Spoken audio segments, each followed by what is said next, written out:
Hello sa inyong lahat at welcome sa Dream Meanings Channel. Ngayon ay pag-uusapan natin ang isang panaginip na madalas ay hindi napapansin, ngunit mayroong napakalakas at tumpak na simbolismo.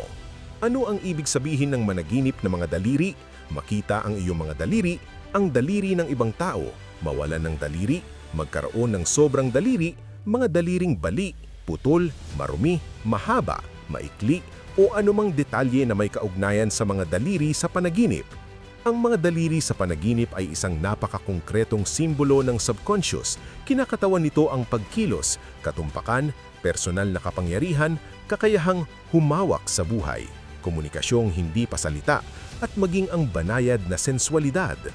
Sa pangkalahatan, ang panaginip tungkol sa mga daliri ay nagsasalita tungkol sa kung paano mo pinamamahala ang iyong pang-araw-araw na buhay, ang iyong kakayahang kumilos, kumuha, magbitiw, magturo, o lumikha gamit ang iyong mga kamay. Ang mga daliri ay extension ng iyong kalooban at iyong kasanayan sa pakikipag-ugnayan sa mundo. Kung ang mga daliri ay malusog, malakas at maliksi, ikaw ang may kontrol, maayos ang iyong mga kilos at pakiramdam mo ay may kakayahan ka. Kung sila ay sugatan, kulang, deform o masakit, mayroong mga blockages, takot na hindi makakilos, pakiramdam ng kawalan ng kapangyarihan, mga pagkawala, o pangangailangang gamutin ang iyong kakayahang kumawa at kumuha sa totoong buhay. Tingnan natin ang 5 karaniwang senaryo ng mas malalim. Panaginip na ang iyong mga daliri ay malusog, malakas, mahaba at maliksi. Madali mo silang maigalaw, makahawak, makasulat o malikha ng walang problema. Ang panaginip ay maayos at positibo. Ipinapakita nito na pakiramdam mo ay may kakayahan ka, kontrolado mo ang iyong mga kilos at may kasanayan ka sa paghawak ng iyong buhay, proyekto o relasyon. Ito ay panaginip ng personal na kapangyarihan, aktibong pagkamalikhain at tiwala sa iyong kakayahang kumuha ng gusto o kailangan mo. Panaginip na nawalan ka ng daliri, naputulan ng daliri o may kulang na daliri, masakit, dumurugo o napapansin mo na lang na kulang ito. Ang panaginip ay nakakabagbag o nakakagulat. Nagsasalita ito tungkol sa pagkawala ng kapangyarihan, takot na hindi makakilos, pakiramdam ng kawalan ng kapangyarihan sa isang aspeto, trabaho, relasyon, pagkamalikhain, o nanawala ang bahagi ng iyong kakayahang magdesisyon. Ang daliring kulang ay karaniwang nagpapahiwatig kung anong aspeto ang apektado: hinlalaki, will, hintuturo, authority, hinlalato, balance, palasingsingan, commitments, kalingkingan, communication. Panaginip tungkol sa mga daliring bali, baluktot, sugatan o masakit. Sinusubukan mo silang igalaw pero masakit o hindi sila sumusunod. Ang panaginip ay nagdudulot ng frustrasyon o takot. Ipinapakita nito ang mga internal blockages, emosyonal na sugat na pinipigilan kang kumilos ng malaya, takot sa pagkabigo sa paggawa, o mga sitwasyon kung saan pakiramdam mo ang iyong kapangyarihang kumilos ay sugatan o nasaktan.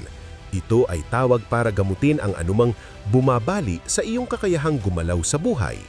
Panaginip tungkol sa mga daliring sobra, higit sa 5 sa isang kamay o mga daliring deform o kaibang hugis. Ang panaginip ay maaaring maging katakitaki o nakakagulo ng isip. Sinasagisag nito ang sobrang responsibilidad, pakiramdam na sobra ang ginagawa, pagkakalat ng enerhiya o mga bahagi ng sarili mong hindi mo alam kung paano pagsasamahin, mga nakatagong talento, mga napipigilang emosyon. Panaginip na ginagamit mo ang iyong mga daliri para magturo, humawak o lumikha ng isang bagay na maganda. Nagtuturo ka ng may katumpakan, humahawak ng may lambot o lumilikha ng isang bagay gamit ang iyong mga kamay. Ang panaginip ay kasiya-siya at malikhain. Ipinapakita nito na ginagamit mo ang iyong personal na kapangyarihan sa paraang may kamawasan at puno ng pagmamahal. Itinuturo ang iyong katotohanan, humahawak sa buhay ng may sensitibidad. Ngayon, upang bigyang kahulugan ito sa iyong buhay, ipikit ang iyong mga mata at alalahanin ang pangunahing emosyon. Ito ba ay kapangyarihan, masakit, frustrasyon, pagkamalikhain, o kalituhan? Tanungin ang iyong sariing tapatas. Sa aling aspeto ng iyong buhay pakiramdam mo ay hindi ka makahawak, makakilos, o kumuha ng kailangan mo? Mayroon bang bagay na nagpaparamdam mong nakabalde o limitado sa iyong kakayahang gumawak, trabaho, relasyon? Nagbibigay ka ba ng sobra gamit ang iyong mga kamay, tulong, sobrang trabaho, at pakiramdam mo ay sugatan o pagod na pagod?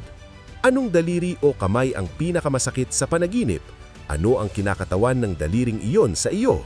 Ang susi ay nasa pakiramdam ng mga daliri. Kung sila ay malakas at makapakinabang, nasa iyong kapangyarihan ka. Kung sila ay sugatan o kulang, mayroong isang bagay na kailangan mong gamutin upang mabawi ang iyong kakayahang gumalaw at lumikha.